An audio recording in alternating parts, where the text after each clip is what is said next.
क्या थी फिल्म बेवफा की कहानी और इस फिल्म ने किसने बेवफाई करी और किसको इश्क मिला, किस तरीके से नरगिस इस फिल्म को करने को तैयार हो गई थी और राज कपूर और नरगिस की कौन कौन सी ऐसी फिल्में हैं जिसमें उनका सर्वश्रेष्ठ काम किया हुआ है। स्वागत है आपका बॉडीगार्ड स्टूडियोज में। मेरा नाम है निदा। आज मैं बात करने वाली हूँ एक ऐसी रेट्रो फिल्म की जिसे आपने शायद देखा हो, जिसे आपने शायद सुना हो, और ये फिल्म बहुत ही इंपॉर्टेंट है। ये फिल्म है 1952 में आई बेवफा की। आज के दौर में बहुत अलग अलग लेवल की बेवफाई मिलती है। जैसे कोई इंसान चार्जर ना दे तो इंसान बेवफा हो जाता है, किसी तरीके के कोई काम ना करे तो बेवफा हो जाता है। मतलब आज जितनी जनरेशन बहुत ज़्यादा फास्ट हो गई है, एडवांस हो गई है, उतनी ही ज़्यादा हमें बेवफाई अलग अलग लेवल पर मिलती है। लेकिन मैं बात करूँगी 1952 में आई एक ऐसी बेवफा फिल्म की जिसमें बेवफाई अपने बेस्ट तरीके से दिखाई गई है। तो कौन कौन था इस फिल्म में? आपको बता दूं कि बेवफा में दिखे थे बहुत ही अमेजिंग आर्टिस्ट जैसे कि राज कपूर, नरगिस, अशोक कुमार।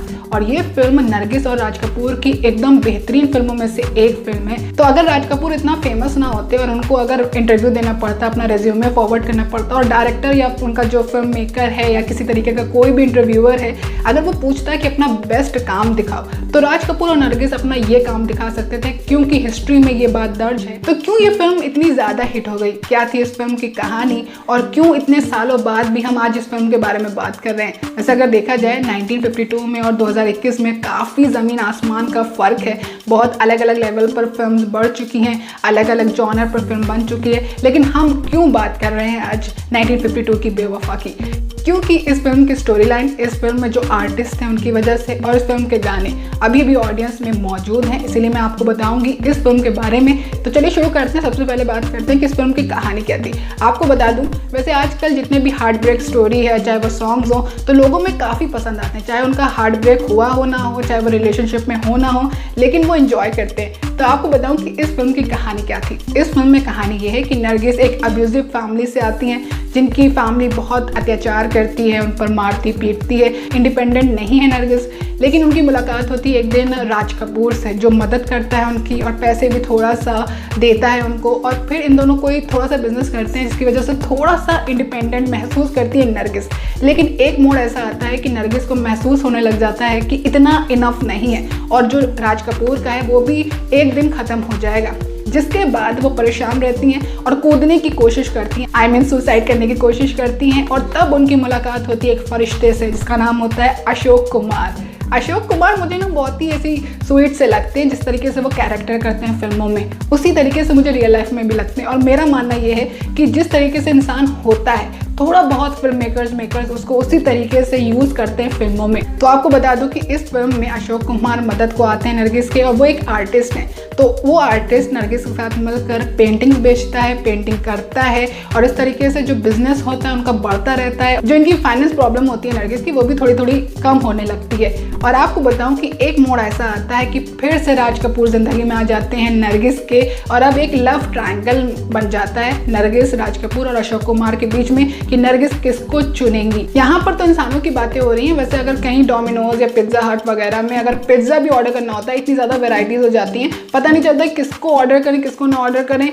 और यहाँ पर नरगिस को दो लोगों में चुनना था। इस रूप में कहानी आगे बढ़ती है और आपको बता दूं कि यही लव ट्रायंगल को इस फिल्म में दिखाया गया है। और जो तीनों की कॉम्प्लेक्स रिलेशनशिप है उसको बहुत अच्छे तरीके से डायरेक्टर ने फिल्म में पोर्ट्रे किया है। तो अगर आपको इस तरह का लव ट्रायंगल पसंद है ना, तो ये फिल्म ज़रूर देखना, क्योंकि ये फिल्म बहुत ही अच्छी है। और अगर रेट्रो पसंद करते हो तो ये फिल्म ज़रूर देखना, आपको मज़ा आने वाला है। लेकिन आपको बता दूँ कि नरगिस और राज कपूर का इस फिल्म के बाद बहुत सारी ऐसे फिल्मों में नाम जुड़ा है जिसमें उन्होंने किया भी है, और लेकिन वो एक सारी एक जैसे ही फिल्म है। तो कौन कौन सी है वो फिल्म जिसमें नरगिस और राज कपूर एक साथ दिखाई दिए थे और ऑलमोस्ट फिल्म बेवफा की तरह ही वो फिल्म थी?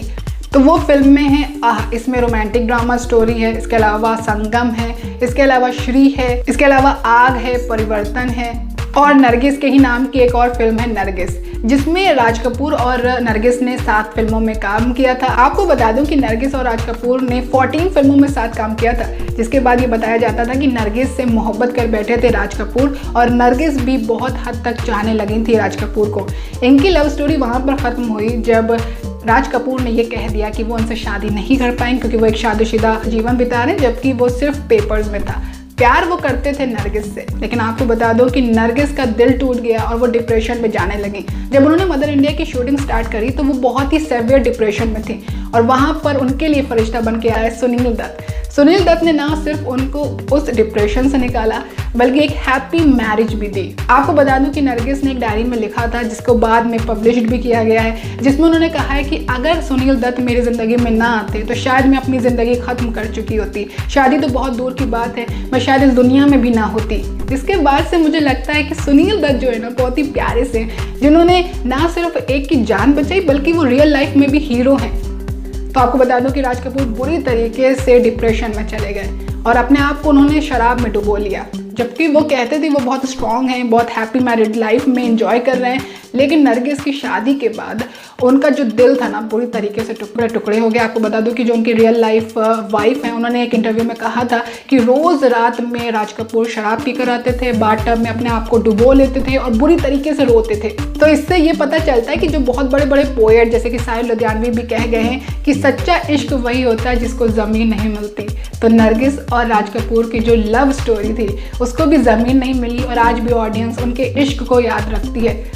फिलहाल ऐसे ही एक लव स्टोरी, ऐसी एक कहानी, ऐसी बातें मैं आपके लिए फिर लेकर आऊँगी। अगर आपको पसंद है तो आप कमेंट सेक्शन में बता सकते हैं किसके बारे में सुनना चाहते हैं, मैं बताऊँगी। फिलहाल आज के लिए सिर्फ इतना ही। ऐसी फिल्मों की जानकारी के लिए, फिल्मी रिव्यू रेटिंग जानने के लिए फॉलो और सब्सक्राइब कीजिए बॉलीग्राड स्टूडियोज़ को, जहाँ पर हम आपको हर फिल्मी खबर देते हैं।